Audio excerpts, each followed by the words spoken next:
There are people today that stumble over this, and I've been asked, how can we support Israel when innocent lives are being lost in Gaza? And here's what I would say.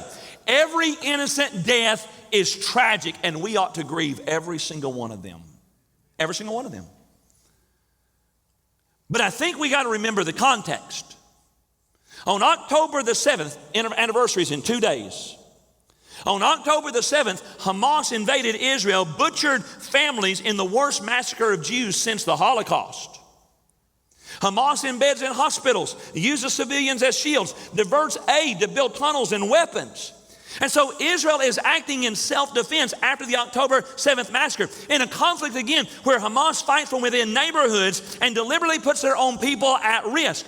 And so, and in my humble but accurate opinion, this is not what some people would call a war of extermination. It is a war of survival against an enemy who has sworn to erase Israel from the face of the map.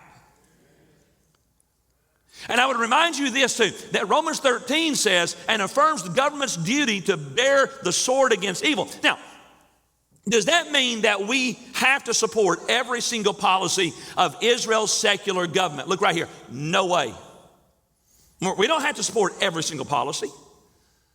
When any government does wrong, it should be called out. But the Jewish people are still, I don't understand it, doesn't make sense to me a lot of times, but for some reason that God only knows, the Jewish people are still God's covenant people. Genesis 12 verse 3 still stands. I will bless those who bless you, and I will curse him who curses you.